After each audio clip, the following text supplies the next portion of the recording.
Hello everybody, this is the Russian Fazbear, and today, it's about 10 o'clock at night right now, and today I'm going to be talking about Five Nights at Freddy's again, episode 4, the Let's Talk series, and today is going to be the conclusion of my FNAF discussion thing. I might propose a few new theories and conspiracies about the games in the future, and I'll most likely make a new video on my Let's Talk series once the DLC comes out this Halloween, or whenever Scott decides to release it earlier. So, the fourth game has been released early, surprise surprise, and now we have closure on the Bite of 87. Maybe.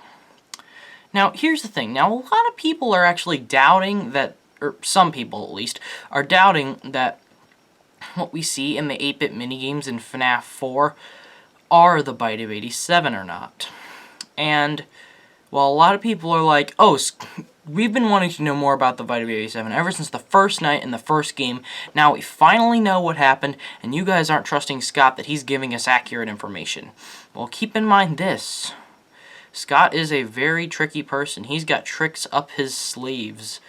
So many tricks. He's got an incountable amount of tricks up his sleeves, and you never know. He could be totally misleading us. He's misled us in the past, so what's to stop him from doing it now? Okay, so I'm actually kind of in the middle on whether this is the Bite of 87 or not.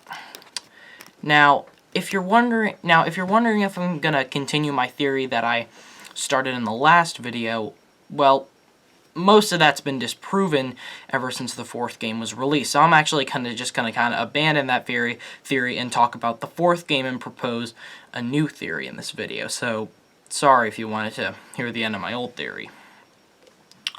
Anyway, so here's some proof that I came up with myself, or maybe some other people have as well, on why this could possibly not be the Bite of 87 when, you know, Fredbear bites on the crying kid's head.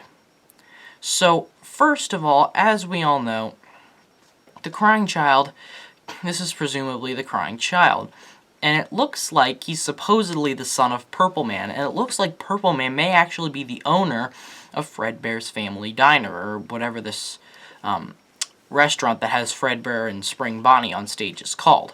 Now, something I would like to debunk real quick, those shadows in the room in between the exit of Fredbear's and the stage with the two animatronics. Everybody thinks that's like the Shadow animatronics, Shadow Bonnie and Shadow Freddy, but I think that might just be the shadows of the animatronics, like shadows from lights, the sun. I think the lighting just might be casting shadows into the other room. I think it just might be the shadows of the animatronics, not like different versions of them, the shadow animatronics or whatever. So, here's the thing that contradicts the possible Bite of 87. So, this kid is, like I said, the crying child, father of the purple guy. Now, here's the thing. If this takes place in 87, that means the FNAF 2 location also takes place in 87, which would be a little weird. So, both Fredbear's Diner and Freddy Fazbear's Pizza with the toy animatronics took place in 87. Okay, that seems a little odd, but whatever. Also, Freddy, Bonnie, Chica, and Foxy, they are possible animatronics at the Fredbear's Diner place because there's an Easter egg on the TV that says Fredbear and Friends, where you can turn it on and see Freddy, Bonnie, Chica, Foxy, and Golden Freddy Fredbear. Now, Fredbear and Golden Freddy, while they are relatively similar, Fredbear has a purple hat and a purple bow tie as opposed to a black one, and he looks just a little different. Maybe they're the same person. I think they're the same person, but you never know.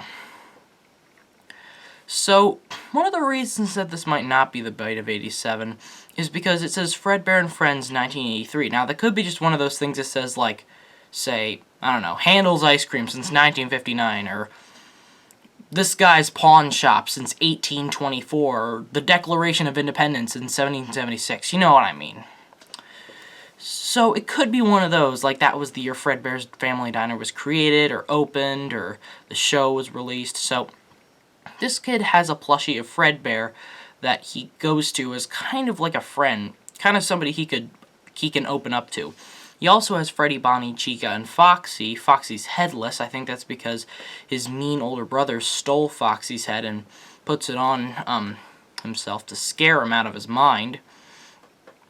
So this kid is scared of the animatronics. Why? Maybe it's due to some experience with his brother. That's not the bite. But maybe his brothers just portrayed them as some scary thing, but he's still able to trust his plushies.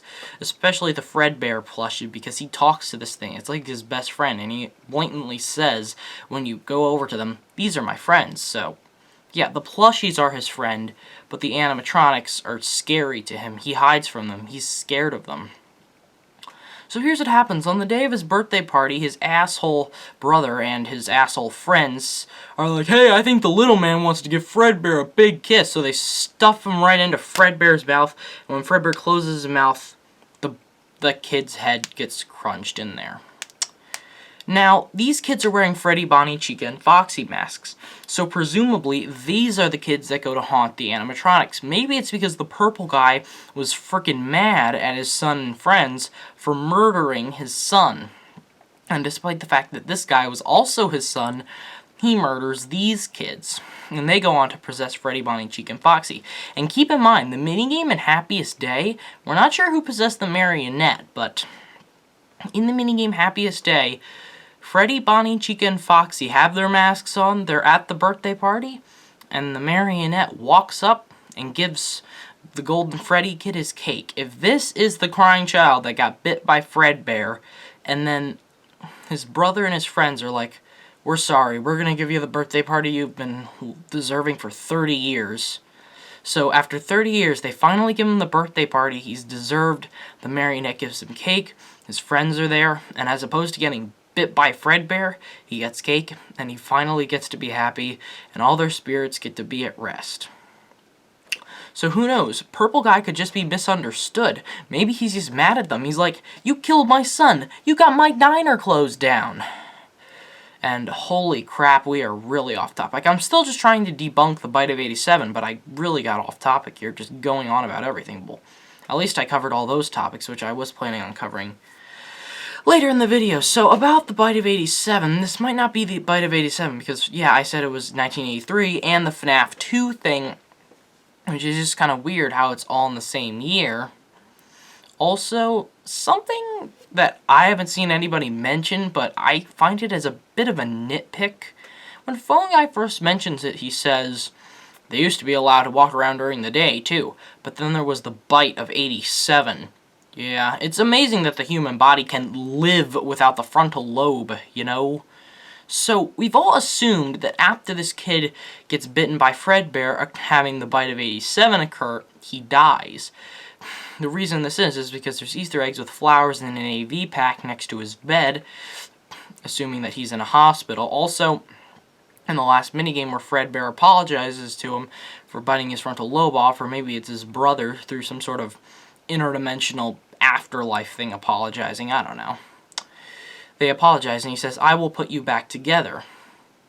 Maybe that means that Fredbear will let the kid possess him, thus the kid possessing Golden Freddy, relating back to the Happiest Day minigame that I just talked about a little bit earlier, of how his spirit was the last and least, and he got the birthday party he finally deserved.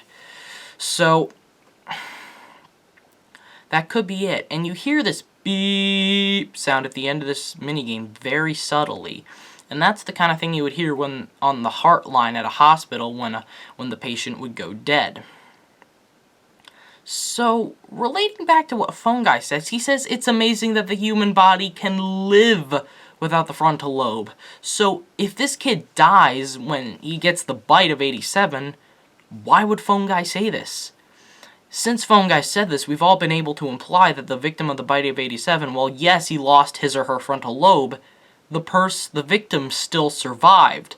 But if this kid died, why would Phone Guy say that? Maybe he lived for a little bit, but then died due to, I don't know, nightmares, insomnia, I don't know. But still, it just kind of gets on my nerves. There's just that one little plot point right there that's just a bit of a plot hole. Yeah, that one little plot hole right there. I'm not sure what to make of that. What do you guys think of it? So, yes, while there is a few points contradicting that this is the real bite of 87, I actually think it is. Well, like I said, I'm in the middle, but I kind of think it is, but I also kind of think it's not, because I just went over why. But it's most likely the bite of 87 because, well, the kid gets bitten. While it's like his whole head, maybe he just lost his frontal lobe, or maybe this wasn't it. Maybe this is completely unrelated. Maybe Scott's just showing us the incident that got Fredbear's diner shut down. Maybe this is the reason that Fredbear was put out of production. Maybe this is relating to the multiple and simultaneous spring lock failures that Phone Guy mentioned in FNAF 3. Who knows? And when Phone Guy says at Freddy Fazbear's Pizza with the spring lock suits Golden Freddy, Fredbear, and Spring Bonnie, it's in Freddy Fazbear's Pizza, not Fredbear's Family Diner. So were the spring lock suits existing in Fredbear's and Freddy's? I could go on like this for a while. There is still a lot to talk about. The whole thing makes your head spin. It's crazy. It's craziness. I'll probably make a fourth video, but not for a while. Probably not until the DLC this Halloween comes out, or if there's any necessary theories I want to discuss with you guys, or if anything interesting comes up. So I probably won't make another video until either A, just something new comes up, or B, the DLC on Halloween, or whenever Scott's going to release it early comes out. So until then, just keep theorizing. Maybe somebody will actually get it right. Who freaking knows? For now, we really do not know jack shit about the FNAF lore. It's one confusing, bumpy ride, but we'll all figure it out eventually. So, I'll see you for the DLC on Halloween. The Russian Fazbear, out.